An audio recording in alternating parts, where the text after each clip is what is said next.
Le grand dorsal avec le trapèze, c'est l'un des plus grands muscles du corps. Pour trouver ses origines, en fait, on va repérer la partie inférieure de la scapula, donc ce qu'on appelle la pointe de la scapula. On se met à peu près au milieu parce qu'il commence grosso modo ici. Et on va longer les épineuses des vertèbres jusqu'au lombaire, jusqu'au début du sacrum.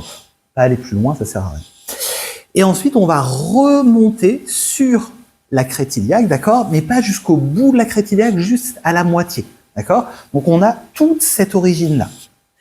Ces origines vont converger au départ par une grande nappe fibreuse, une espèce de nappe de fascia, puis par des fibres musculaires.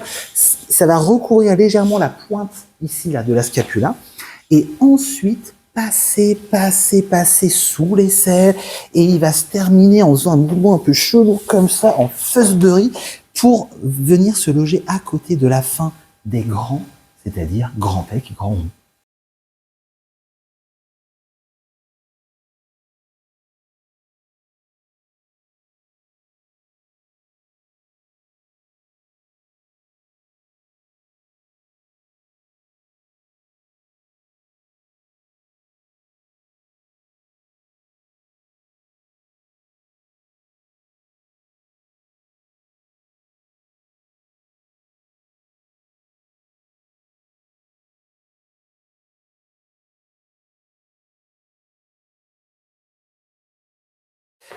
Ce muscle est tellement important pour les grimpeurs, ceux qui font de l'escalade, juste pour se lever de sa chaise ou de son fauteuil.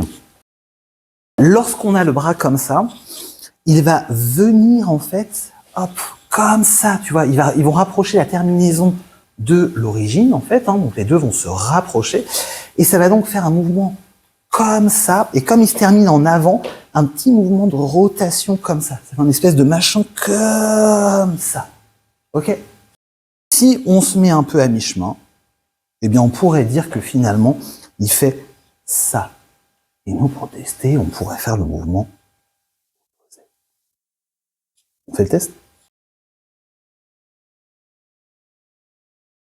Ok. Test.